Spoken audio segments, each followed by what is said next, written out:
ਅੰਮ੍ਰਿਤਸਰ ਵਿਖੇ ਹੋਣ ਜਾ ਰਹੇ G20 ਸੰਮੇਲਨ ਦੌਰਾਨ ਰੋਸ ਪ੍ਰਦਰਸ਼ਨ ਕਰੇਗਾ ਕੌਮੀ ਇਨਸਾਫ ਮੋਰਚਾ।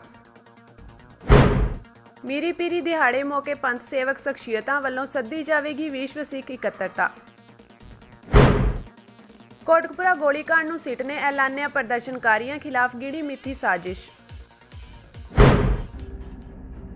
ਬੰਦੀ ਸਿੰਘਾਂ ਦੀ ਰਿਹਾਈ ਲਈ ਲੱਗੇ ਕੌਮੀ ਇਨਸਾਫ ਮੋਰਚੇ ਵੱਲੋਂ ਪ੍ਰੈਸ ਕਾਨਫਰੰਸ ਕੀਤੀ ਗਈ। ਕਾਨਫਰੰਸ ਵਿੱਚ ਬਾਪੂ ਗੁਰਜੰਟ ਸਿੰਘ ਨੇ ਦੱਸਿਆ ਕਿ 16 ਮਾਰਚ ਨੂੰ ਅੰਮ੍ਰਿਤਸਰ ਵਿਖੇ ਹੋਣ ਜਾ ਰਹੀ G20 ਸੰਮੇਲਨ ਦੌਰਾਨ ਮੋਰਚੇ ਦੇ ਮੈਂਬਰਾਂ ਵੱਲੋਂ ਰੋਸ ਪ੍ਰਦਰਸ਼ਨ ਕੀਤਾ ਜਾਵੇਗਾ ਤਾਂ ਜੋ ਭਾਰਤੀ ਹਕੂਮਤ ਵੱਲੋਂ ਸਿੱਖਾਂ ਨਾਲ ਕੀਤੇ ਜਾ ਰਹੇ ਧੱਕੇ ਤੋਂ ਉਨ੍ਹਾਂ ਦੇਸ਼ਾਂ ਨੂੰ ਵੀ ਜਾਣੂ ਕਰਵਾਇਆ ਜਾ ਸਕੇ। ਉਨ੍ਹਾਂ ਕਿਹਾ ਕਿ ਇਸ ਸੰਬੰਧੀ 13 ਮਾਰਚ ਨੂੰ ਭਾਵ ਅੱਜ ਵੱਖ-ਵੱਖ ਦੇਸ਼ਾਂ ਦੇ ਦੂਤਘਰਾਂ ਨੂੰ ਮੋਰਚੇ ਵੱਲੋਂ ਮੈਮੋਰੈਂਡਮ ਵੀ ਸੌਂਪਿਆ ਜਾਵੇਗਾ। ਬਾਪੂ ਗੁਰਜੰਟ ਸਿੰਘ ਨੇ ਕਿਹਾ ਕਿ ਮੋਰਚਾ ਵਪਾਰਕ ਸਮਝੌਤੇ ਦੇ ਖਿਲਾਫ ਨਹੀਂ ਹੈ, ਪਰ ਸਿੱਖਾਂ ਨਾਲ ਜੋ ਵਿਹਾਰ ਕੀਤਾ ਜਾ ਰਿਹਾ ਹੈ ਉਸ ਨੂੰ ਇਸ ਸਮਝੌਤੇ ਵਿੱਚ ਸ਼ਾਮਿਲ ਹੋਣ ਜਾ ਰਹੇ ਦੇਸ਼ਾਂ ਨੂੰ ਦੱਸਣਾ ਬਹੁਤ ਜ਼ਰੂਰੀ ਹੈ।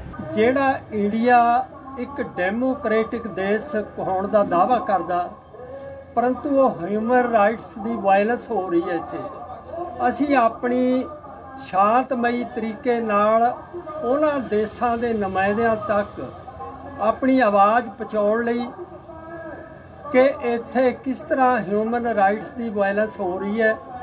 ਜਿਹੜੇ ਬੰਦੀ ਸਿੰਘ ਸਾਡੇ ਸਜ਼ਾਵਾਂ ਵੀ ਪੂਰੀਆਂ ਕਰ ਚੁੱਕੇ ਹੈ, ਪਰੰਤੂ ਸਰਕਾਰਾਂ ਉਹਨਾਂ ਦੀ ਰਿਹਾਈਆਂ ਨਹੀਂ ਕਰ ਰਹੀਆਂ ਤੇ ਸ੍ਰੀ ਗੁਰੂ ਗ੍ਰੰਥ ਸਾਹਿਬ ਦੀ ਬੇਅਬਦੀਆਂ ਦਾ ਇਨਸਾਫ ਨਹੀਂ ਦੇ ਰਹੀਆਂ।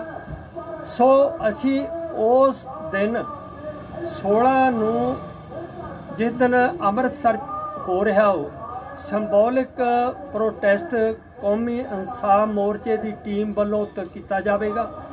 ਉਸ ਤੋਂ ਪਹਿਲਾਂ 13 ਮਾਰਚ ਨੂੰ ਜਿੰਨੇ ਵੀ ਦੇਸ਼ ਉਸ 'ਚ ਸ਼ਾਮਲ ਹੋ ਰਹੇ ਹੈ ਉਹਨਾਂ ਦੀ ਅੰਬੈਸੀਆਂ ਜਿਹੜੀ ਦਿੱਲੀ 'ਚ ਹੈ ਉਹਨਾਂ ਨੂੰ ਅਸੀਂ ਕੌਮੀ ਇਨਸਾਫ ਮੋਰਚੇ ਵੱਲੋਂ ਸਾਡੀ ਟੀਮ ਮੈਮੋਰੈਂਡਮ ਦੇਣ ਜਾ ਰਹੀ ਹੈ ਕਿ ਇੱਥੇ ਇਸ ਤਰ੍ਹਾਂ ਮਨੁੱਖੀ ਅਧਿਕਾਰਾਂ ਦਾ ਘਾਣ ਹੋ ਰਿਹਾ। ਜਿੱਥੇ ਅਸੀਂ ਉਸ ਵਪਾਰਕ ਸਮਝੌਤੇ ਦਾ ਸਵਾਗਤ ਵੀ ਕਰਦੇ ਹਾਂ, ਪਰੰਤੂ ਜਿੱਥੇ ਮਨੁੱਖੀ ਅਧਿਕਾਰਾਂ ਦਾ ਘਾਣ ਹੋ ਰਿਹਾ ਅਸੀਂ ਆਪਣੀ ਆਵਾਜ਼ ਸ਼ਾਂਤਮਈ ਤਰੀਕੇ ਨਾਲ ਉਹਨਾਂ ਦੇਸ਼ਾਂ ਤੱਕ ਕਿ ਜਿੱਥੇ ਉਹ ਵਪਾਰਕ ਸਮਝੌਤਾ ਕਰ ਰਹੇ ਆ ਉੱਥੇ ਸਰਕਾਰ 'ਤੇ ਦਬਾਅ ਬਣਾਉਣ ਵੀ ਇੱਥੇ ਮਨੁੱਖੀ ਅਧਿਕਾਰਾਂ ਦਾ ਉਲੰਘਣ ਹੋ ਰਿਹਾ। ਸੋ ਸਾਡੇ ਬੰਦੀ ਸਿੰਘ ਜਿਹੜੇ ਸਜ਼ਾਵਾਂ ਵੀ ਪੂਰੀਆਂ ਕਰ ਚੁੱਕੇ ਉਹਨਾਂ ਦੀ ਰਿਹਾਈਆਂ ਕਰਾਉਣ, ਉਹ ਦਬਾਅ ਦੇ ਕੇ ਸਰਕਾਰ 'ਤੇ, ਕਿਉਂਕਿ ਇੱਕ ਮਨੁੱਖੀ ਅਧਿਕਾਰਾਂ ਦਾ ਮਸਲਾ। ਸੋ ਇਹ ਮਸਲੇ ਅਸੀਂ UNO ਤੱਕ ਵੀ ਪਹੁੰਚਾ ਸਕੇ ਹਾਂ। ਵੱਖ-ਵੱਖ ਦੇਸ਼ਾਂ ਦੀ ਅੰਬੈਸੀਆਂ ਅੱਗੇ ਰੋਸ ਪ੍ਰਦਰਸ਼ਨ ਵੀ ਹੋ ਰਹੇ ਹੈ। ਸੋ ਇਸ ਕਰਕੇ ਅਸੀਂ ਆਪਣੀ ਆਵਾਜ਼ ਪਹੁੰਚਾਉਣ ਵਾਸਤੇ ਅੱਜ ਦੀ ਪ੍ਰੈਸ ਕਾਨਫਰੰਸ ਕੀਤੀ ਹੈ। ਦੂਜਾ, ਅਸੀਂ ਜਿਹੜਾ ਹੋਲੇ ਮਹੱਲੇ ਦੇ ਦਿਹਾੜੇ 'ਤੇ ਆਨੰਦਪੁਰ ਸਾਹਿਬ ਇੱਕ ਨੌਜਵਾਨ ਪ੍ਰਦੀਪ ਸਿੰਘ ਦੀ ਉਮਰ 24 ਸਾਲ ਸੀ, ਉਹਦਾ ਕਤਲ ਕੀਤਾ ਗਿਆ, ਉਹਦੀ ਅਸੀਂ ਨਿੰਦਿਆ ਕਰਦੇ ਹਾਂ ਕਿਉਂਕਿ ਇਸ ਤਰ੍ਹਾਂ ਦੇ ਨਹੀਂ ਹੋਣੇ ਚਾਹੀਦੇ। ਕਿਉਂ ਇੱਕ ਨੌਜਵਾਨ ਅੰਮ੍ਰਿਤਧਾਰੀ ਉਹ ਇੱਕ ਸਰਦਾ ਲੈ ਕੇ ਆਇਆ ਸੀ, ਪਰੰਤੂ ਗਲਤ ਤਰੀਕੇ ਨਾਲ ਉਹਨੂੰ ਕਤਲ ਕੀਤਾ ਗਿਆ ਉਹਦਾ। ਸੋ ਅਸੀਂ ਕੌਮੀ ਇਨਸਾਫ ਮੋਰਚੇ ਵੱਲੋਂ ਉਸ ਦੀ ਨਿਖੇਧੀ ਵੀ ਕਰਦੇ ਹਾਂ। ਪਿਛਲੇ 10 ਸਾਲ ਤੋਂ ਅਸੀਂ ਬੰਦੀ ਸਿੰਘਾਂ ਦੀ ਰਿਹਾਈ ਦੀ ਜਿਹੜੀ ਇੱਕ ਮੁਹਿੰਮ ਮਿਟੀ ਹੋਈ ਆ। ਡਿਫਰੈਂਟ ਚੈਨਲਸ ਤੋਂ ਇਹ ਗੱਲ ਚੱਲ ਰਹੀ ਆ ਕਿ ਇਹ ਬਹੁਤ ਵੱਡੀ ਵਾਇਲੇਸ਼ਨ ਆ ਕਿ ਬੰਦੀ ਸਿੰਘਾਂ ਦੇ ਟ੍ਰਾਇਲ ਨਹੀਂ ਕੰਪਲੀਟ ਹੋ ਪਾਏ। ਕੋਈ ਐਸਾ ਮੁਲਕ ਹੈਗਾ ਜਿਨ੍ਹਾਂ ਮੁਲਕਾਂ ਦੇ ਵਿੱਚ 24 ਸਾਲ ਜਿਹੜੀ ਪ੍ਰੋਸੀਕਿਊਸ਼ਨ ਆਪਣੇ ਚਲਾਨ ਨਾ ਪੇਸ਼ ਕਰੇ, ਚਾਰਜ ਸ਼ੀਟ ਨਾ ਪੇਸ਼ ਕਰੇ, ਉਸ ਤੋਂ ਬਾਅਦ ਚਾਰਜ ਨਾ ਲੱਗਣ ਔਰ ਬੰਦੇ ਜਿਹੜੇ ਕੋਰਟ 'ਚ ਪ੍ਰੋਡਕਸ਼ਨ ਜਿਨ੍ਹਾਂ ਦੀ ਹੋਣੀ ਚਾਹੀਦੀ ਆ ਉਹ ਲਾਅ ਐਂਡ ਆਰਡਰ ਸਿਚੁਏਸ਼ਨ ਕਹਿ ਕੇ ਬੰਦਿਆਂ ਨੂੰ ਪੇਸ਼ ਨਾ ਕੀਤਾ ਜਾਵੇ। ਉਹ ਆਪਣੇ ਆਪ ਨੂੰ ਮਦਰ ਆਫ ਡੈਮੋਕ੍ਰੇਸੀ ਕਹਿੰਦੀ ਹੈ ਕੰਟਰੀ। ਅਸੀਂ ਇਹ ਜਿਹੜੇ ਕੰਟਰੀਜ਼ ਪਾਰਟੀਸਪੇਟ ਕਰਨ ਆਈਆਂ ਨੇ G20 ਸਮਿਟ 'ਚ, ਅਸੀਂ ਉਹਨਾਂ ਦੇ ਨਾਲ ਕੋਈ ਸਾਡਾ ਸ਼ਿਕਵਾ ਨਹੀਂ। ਅਸੀਂ ਇਹ ਦੱਸਣਾ ਚਾਹੁੰਦੇ ਹਾਂ ਕਿ ਜਦੋਂ ਉਹ ਸਮਿਟ 'ਤੇ ਬੈਠਣ ਉਹਨਾਂ ਦੇ ਨਾਲ ਇਹ ਜ਼ਰੂਰ ਪੁੱਛਣ ਸਾਡੀ ਕੰਟਰੀ ਦੇ ਨੁਮਾਇੰਦਿਆਂ ਨੂੰ, ਖਾਸ ਕਰਕੇ ਇੰਡੀਆ ਦਾ ਜੋ ਵੀ ਰਿਪਰੈਜ਼ੈਂਟੇਟਿਵ ਹੋਏਗਾ ਕਿ ਦੱਸੋ ਜੀ ਆ ਤੁਹਾਡੇ ਮੁਲਕ ਦੇ ਵਿੱਚ ਹੀ ਲੋਕ ਕਿਉਂ ਪ੍ਰੋਟੈਸਟ ਕਰ ਰਹੇ ਨੇ, ਕਿਉਂ ਇਹ ਗੱਲਾਂ ਕਰ ਰਹੇ ਨੇ ਕਿ ਤੁਹਾਡੇ ਤੇ ਅਕੀਦਾ ਹੀ ਨਹੀਂ ਆ। ਅਸੀਂ ਅੱਜ ਨੰਬਰ ਆਫ ਕੰਟਰੀਜ਼ ਜਿਹੜੀਆਂ ਪਾਰਟੀਸਪੇਟ ਕਰ ਰਹੀਆਂ ਨੇ G20 ਸਮਿਟ ਦੇ, ਉਹਨਾਂ ਦੇ ਈਮੇਲਸ 'ਤੇ ਅਸੀਂ ਆਪਣੇ ਮੈਮੋਰੈਂਡਮ ਭੇਜੇ ਨੇ ਕਿ ਸਾਡੇ ਨਾਲ ਕਿੱਦਾਂ ਡਿਸਕ੍ਰਿਮੀਨੇਸ਼ਨ ਹੋ ਰਹੀ ਆ। ਪੈਰ 'ਤੇ ਜਿਹੜਾ ਸਾਨੂੰ ਇਹ ਅਹਿਸਾਸ ਕਰਾਇਆ ਜਾ ਰਿਹਾ कि असी इत्थे माइनॉरिटी च हाँ ਤੇ ਇਸ ਕਰਕੇ ਸਾਡੇ ਕੋਈ ਹੱਕ ਹਕੂਕ ਨਹੀਂ ਮਿਲਦੇ। ਸ਼੍ਰੀ ਅੰਮ੍ਰਿਤਸਰ ਵਿਖੇ ਪੰਥ ਸੇਵਕ ਸ਼ਖਸੀਅਤਾਂ ਵੱਲੋਂ ਇੱਕ ਸਾਂਝੀ ਪ੍ਰੈਸ ਕਾਨਫਰੰਸ ਕੀਤੀ ਗਈ। ਕਾਨਫਰੰਸ ਨੂੰ ਸੰਬੋਧਨ ਕਰਦਿਆਂ ਭਾਈ ਦਲਜੀਤ ਸਿੰਘ ਨੇ ਕਿਹਾ ਕਿ ਸਿੱਖਾਂ ਦੇ ਮਸਲਿਆਂ ਨੂੰ ਲੈ ਕੇ ਮੀਰੀ ਪੀਰੀ ਦਿਹਾੜੇ ਮੌਕੇ ਵਿਸ਼ਵ ਸਿੱਖ ਇਕੱਤਰਤਾ ਸੱਦੀ ਜਾਵੇਗੀ ਅਤੇ ਸ਼੍ਰੀ ਅਕਾਲ ਤਖਤ ਸਾਹਿਬ ਉੱਤੇ ਪੰਜ ਪ੍ਰਧਾਨੀ ਅਗਵਾਈ ਅਤੇ ਗੁਰਮਤੇ ਦੀ ਬਹਾਲੀ ਲਈ ਯਤਨ ਵੀ ਕੀਤੇ ਜਾਣਗੇ। ਤੁਸੀਂ ਆਹ ਕੋਵਿਡ ਦੇ ਪੈਂਡੇਮਿਕ ਦੇ ਸਮੇਂ ਦੇਖੋ ਜਾਂ ਕਿਸਾਨ ਮੋਰਚੇ ਦੇ ਦੌਰਾਨ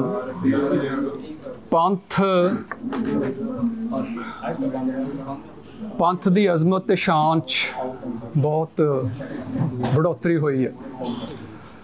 जो रियल सिक्खी आ उस लोगों के सामने पेश हुई है। जो रियल सिक्खी का किरदार आ, जो सिखां दा हैरीटेज आ, जो उन्हां दा बनदा आ फर्ज, वो दुनिया के सामने आया है। तो इहो जे समय च साडा बनदा पंथ दा ये फर्ज बनदा उन्हां अगे ये बनदा कि तुसीं किस तरीके नाल पंथ नूं लामबंद सूत्रबंद जथेबंद करिए कि आपां अपने सिद्धांतां नूं, गुरमत सिद्धांतां नूं, परंपरा वल नूं मुड़ीए ते उन्हां दी सेध लैंदे होए दुनिया च अगे वधीए। ये आ साडे सामने करन वाले काम।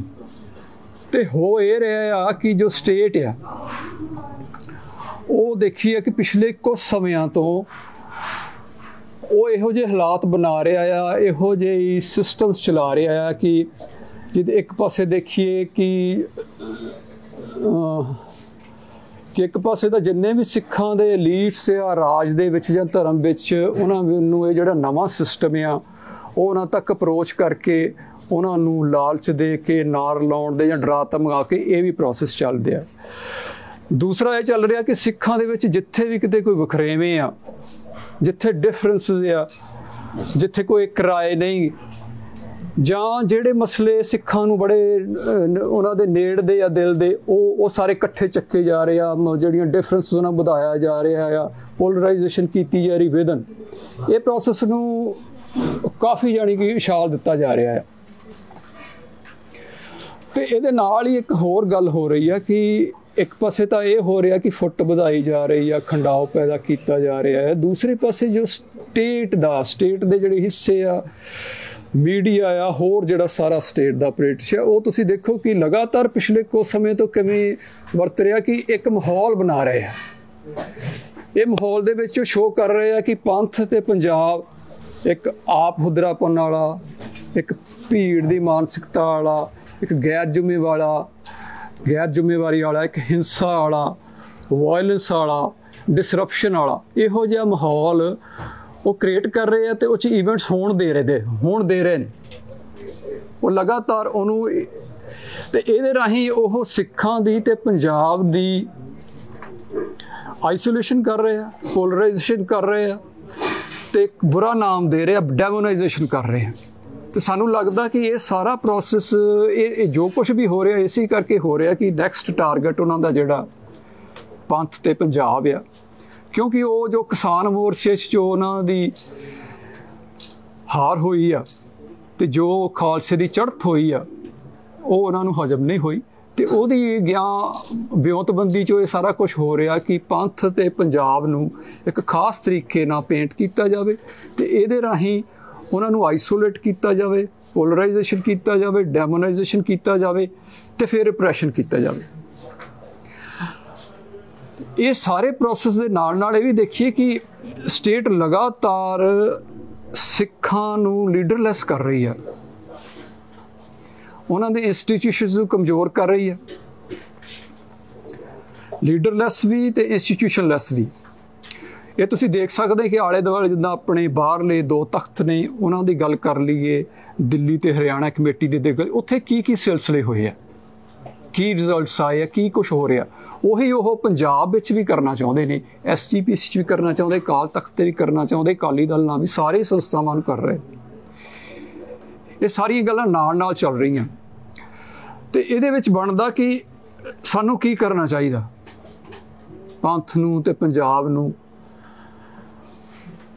ये जदों पहलां भी इहो जिहे समय आए हिस्टरी दे विच, जदों इस तरह दे ਮੂੰਹ ਜੋੜ ਸਮੇਂ ਆਏ, ਔਖੇ ਸਮੇਂ ਆਏ, ਤੇ ਪੰਥ ਸਦਾ ਹੀ ਆਪਣੇ ਸਿਧਾਂਤ ਤੇ ਪਰੰਪਰਾ ਮਰਿਆਦਾ ਇਹੀ ਉਹਦਾ ਆਸਰਾ ਹੁੰਦਾ ਸੀ ਗੁਰੂ ਆਸ਼ੇ ਅਨੁਸਾਰ। ਤੇ ਅਕਾਲ ਤਖਤ ਆ ਜੋ ਉਹ ਸਾਡਾ ਧੁਰਾ ਆ,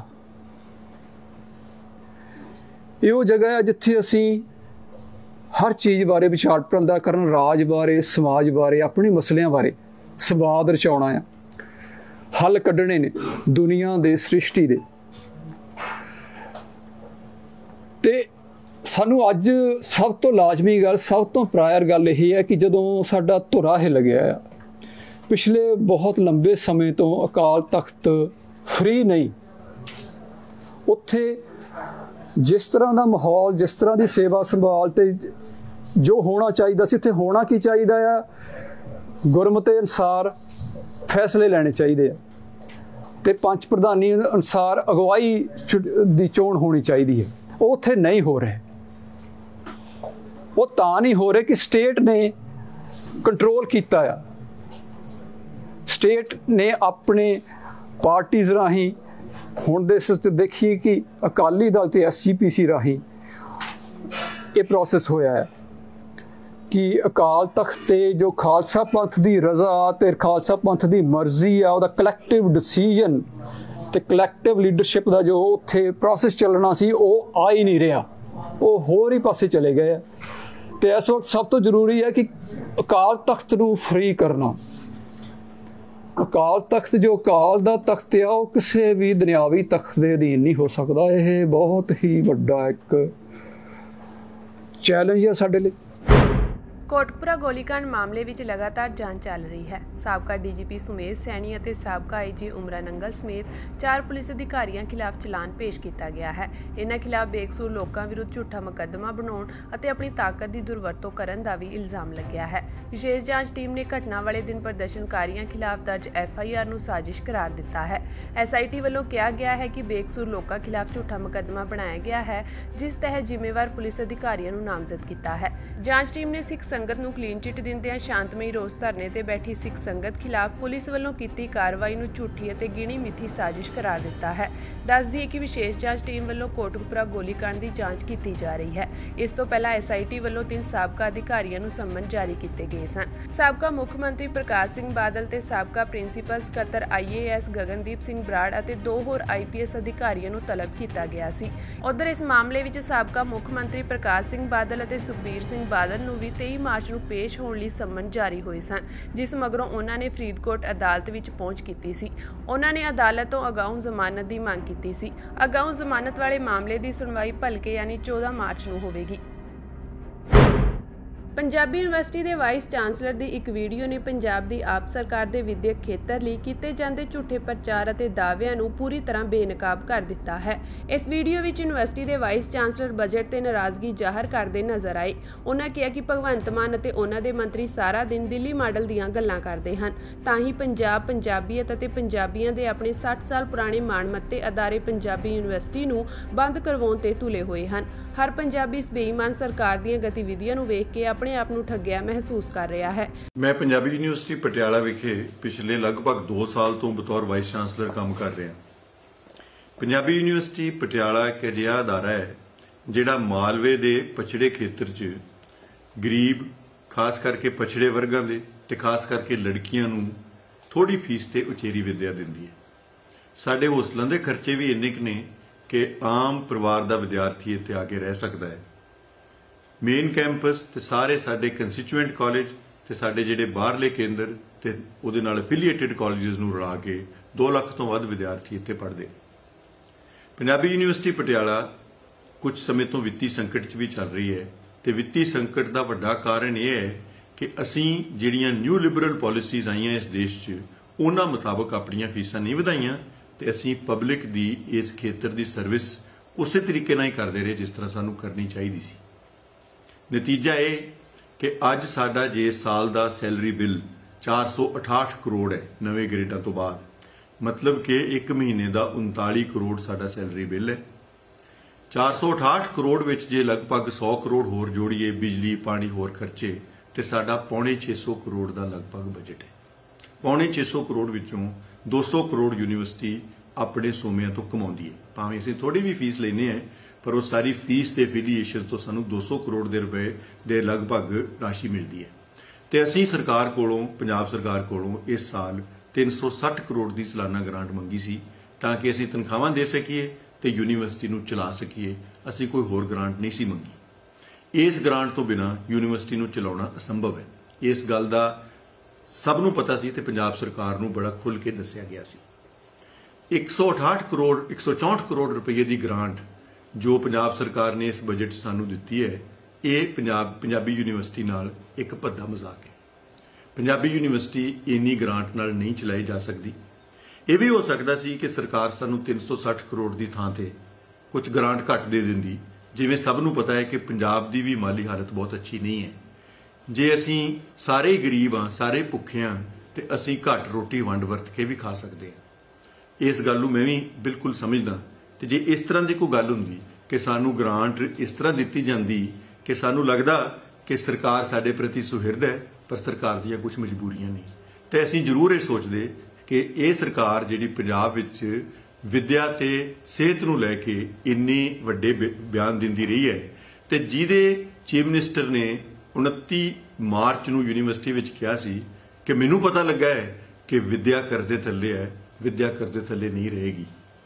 ਤੇ ਜੇ ਇਸ ਗ੍ਰਾਂਟ ਨਾਲ ਯੂਨੀਵਰਸਿਟੀ ਨੂੰ ਚਲਾਉਣਾ ਹੈ ਤੇ ਨਾ ਸਿਰਫ ਵਿਦਿਆ ਕਰਜ਼ੇ ਥੱਲੇ ਹੀ ਰਹੇਗੀ, 150 ਕਰੋੜ ਦਾ ਕਰਜ਼ਾ ਜੋ ਪੰਜਾਬੀ ਯੂਨੀਵਰਸਿਟੀ 'ਚ ਹੈ ਉਹਨੂੰ ਫਿਰ ਵਧਾਉਣਾ ਪਏਗਾ। ਹੋਰ ਕਰਜ਼ੇ ਲੈ ਕੇ ਹੀ ਤਨਖਾਹਾਂ ਦੇਣੀਆਂ ਪੈਣਗੀਆਂ ਤੇ ਕਰਜ਼ਾ ਵਧੇਗਾ ਨਾ ਕਿ ਘਟੇਗਾ।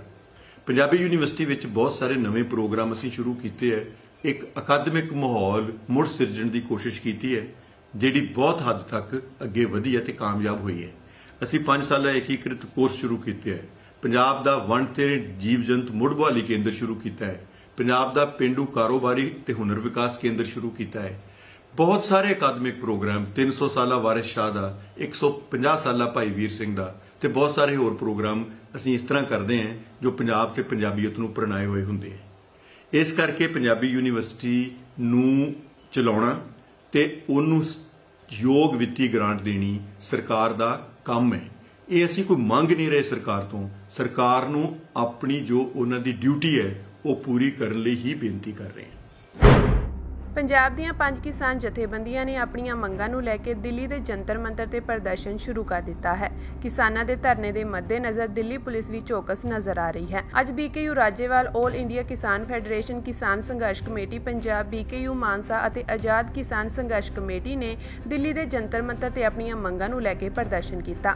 ਫਸਲਾਂ ਦੇ ਘੱਟੋ-ਘੱਟ ਸਮਰਥਨ ਮੁੱਲ ਦੀ ਕਾਨੂੰਨੀ ਗਾਰੰਟੀ ਦੇਣ, ਦਿੱਲੀ, ਪੰਜਾਬ ਅਤੇ ਹਰਿਆਣਾ ਵਿੱਚ ਮਜ਼ਦੂਰਾਂ ਵਿਰੁੱਧ ਦਰਜ ਸਾਰੇ ਮੁਕੱਦਮੇ ਵਾਪਸ ਲੈਣ, ਪਾਣੀ ਦੀ ਬਚਤ ਕਰਨ ਅਤੇ ਹੋਰ ਮੰਗਾਂ ਲਈ ਰੋਸ ਪ੍ਰਦਰਸ਼ਨ ਕੀਤਾ ਗਿਆ ਹੈ। ਕਿਸਾਨ ਯੂਨੀਅਨ ਰਾਜੇਵਾਲ ਜਿੰਦਾਬਾਦ ਜਿੰਦਾਬਾਦ ਜਿੰਦਾਬਾਦ। ਕਿਸਾਨਾਂ ਦੇ ਚੜੇ ਕਰਜ਼ੇ ਮਾਫ ਕਰੋ ਮਾਫ ਕਰੋ ਮਾਫ ਕਰੋ ਮਾਫ ਕਰੋ। ਇਸ ਸਾਲ ਹੋਲੀ ਮੌਕੇ ਭਾਰਤ ਦੇ ਵੱਖ-ਵੱਖ ਹਿੱਸਿਆਂ 'ਚ ਮੁਸਲਿਮ ਅਤੇ ਵਿਦੇਸ਼ੀ ਔਰਤਾਂ ਨਾਲ ਹੋਲੀ ਖੇਡਦਿਆਂ ਭੀੜਾਂ ਵੱਲੋਂ ਛੇੜਛਾੜ ਦੇ ਕਈ ਮਾਮਲੇ ਸਾਹਮਣੇ ਆਏ। ਇਸ ਮੌਕੇ ਬਿਹਾਰ ਦੇ ਬੇਗੂਸਰਾਏ ਤੋਂ ਵੀ ਅਜਿਹੀ ਖਬਰ ਆਈ ਹੈ ਜਿੱਥੇ ਹੋਲੀ ਦੇ ਜਸ਼ਨ 'ਚ ਇੱਕ ਸਾਬਕਾ ਸਰਪੰਚ ਦੇ ਪੁੱਤਰ ਸਮੇਤ 2 ਹਿੰਦੂਆਂ ਨੇ 6 ਤੇ 7 ਸਾਲ ਦੀਆਂ ਮੁਸਲਿਮ ਬੱਚੀਆਂ ਨਾਲ ਬਲਾਤਕਾਰ ਕੀਤਾ। ਪੀੜਿਤ ਬੱਚੀਆਂ ਨੂੰ ਸਦਰ ਹਸਪਤਾਲ ਵਿਖੇ ਦਾਖਲ ਕਰਾਇਆ ਗਿਆ ਹੈ ਜਿੱਥੇ ਉਹਨਾਂ ਦੀ ਹਾਲਤ ਨਾਜ਼ੁਕ ਦੱਸੀ ਜਾ ਰਹੀ ਹੈ। ਪੁਲਿਸ ਵੱਲੋਂ ਮੁੱਖ ਦੋਸ਼ੀ ਰਾਜਕੁਮਾਰ ਨੂੰ ਗ੍ਰਿਫਤਾਰ ਕਰ ਲਿਆ ਗਿਆ ਹੈ ਤੇ ਤਣਾਅਪੂਰਨ ਮਾਹੌਲ ਤੇ ਕਾਬੂ ਪਾਉਣ ਦੀ ਕੋਸ਼ਿਸ਼ ਕੀਤੀ ਜਾ ਰਹੀ ਹੈ।